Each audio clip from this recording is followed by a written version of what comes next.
সংকটে সরবরাহ বন্ধ রয়েছে রাজধানীর বেশিরভাগ সিএনজি ফিলিং স্টেশন।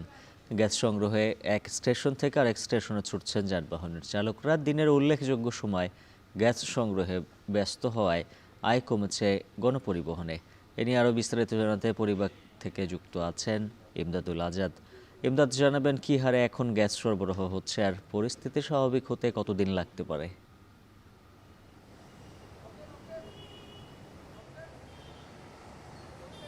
আমরা এখন আছি পরিবাগের একটি সিএনজি ফিলিং স্টেশনে। আমার হাতের ঠিক বামেই যদি আমি একটু দেখাই, যে ছোট একটা বোর্ডে লাল কালিতে লেখা গ্যাস নাই। তো আমার ঠিক পাশে আমরা দেখতে পাচ্ছি কয়েকটি সিএনজি চালিত যানবাহন এখানে এসে দাঁড়িয়েছে। তারা আসলে কিছুক্ষণ পরপরই যানবাহনগুলো আসছে এবং গ্যাস নাই লেখা দেখে তারা আবার এই পাম্প থেকে অন্য পাম্পে ছুটোছুটি করছে। আমরা এর আগেও মতিঝিল সহ বেশ কিছু এলাকায় ঘুরে দেখলাম, প্রত্যেকটি এলাকার আসলে একই অবস্থা।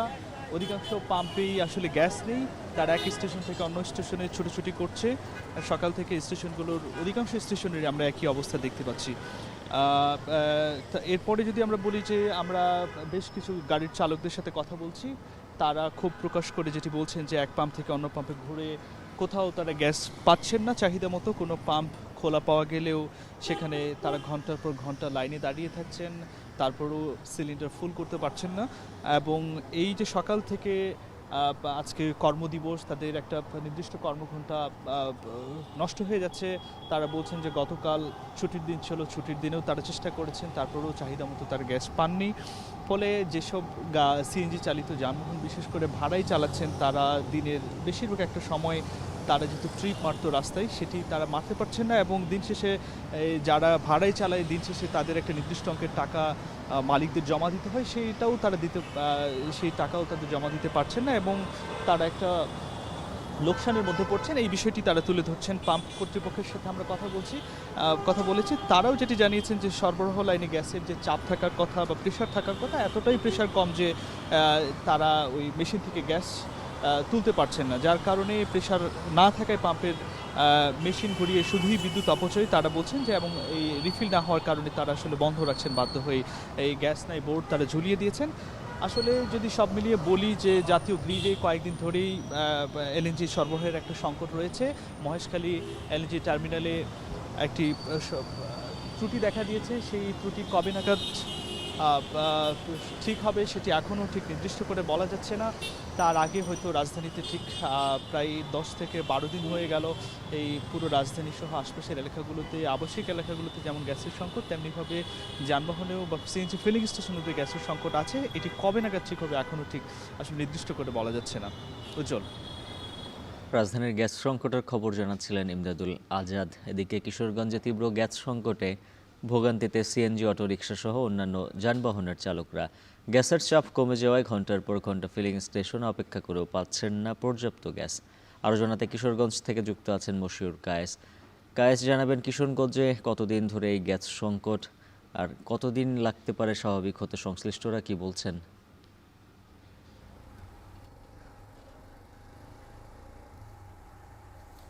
উজ্জ্বল, বেশ কয়েকদিন যাবতই চলছে এই সংকট এবং স্বাভাবিকের ব্যাপারে এখনো কর্তৃপক্ষ কিছু আসলে বলতে পারছেন না। তারা যে বিষয়টি বলছে যে সারা দেশে যেমন সংকট চলছে সেরকম সংকটটা কিন্তু আসলে কিশোরগঞ্জ বিদ্যমান, যার ফলশ্রুতিতে কিন্তু আসলে এই যে সারা দিন ভর গ্যাসের যে চাপ কম থাকে, এতে কিন্তু চরম ভোগান্তিতে যানবাহনের চালক এবং যাত্রীরা। আমি যদি বলি যে শুধু দীর্ঘ সময় বসে থেকে তাদের যে দীর্ঘ সময় বসে থাকতে হচ্ছে, তাদের সময় নষ্ট হচ্ছে, পাশাপাশি তারা কিন্তু কিছুটা ভাড়াও কিন্তু বৃদ্ধি করে দিয়েছে। এতে করেও কিন্তু আসলে যাত্রীদেরও কিন্তু চরম ভোগান্তি বেড়েছে। একে তো দীর্ঘ সময় তাদের বসে থাকতে হয়, তার উপরে বাড়তি ভাড়া দিয়ে যেতে হয়। আর যানবাহন চালক অর্থাৎ সবচাইতে বেশি আমরা দেখেছি যে সিএনজি চালিত যে অটোরিকশাগুলো রয়েছে সেগুলো পরিমাণেই কিন্তু সবচাইতে বেশি। এবং এইগুলো আসলে ভাড়ার কাজে যেহেতু ব্যবহার হয় বিভিন্ন জায়গায়, তারা যে বিষয়টি বলছে যে প্রতিদিন সর্বোচ্চ 80 থেকে 100 চাপে তারা আসলে গ্যাস নিতে পারছে, যেটি কিন্তু অন্যান্য সময় স্বাভাবিক যখন থাকে তখন কিন্তু তারা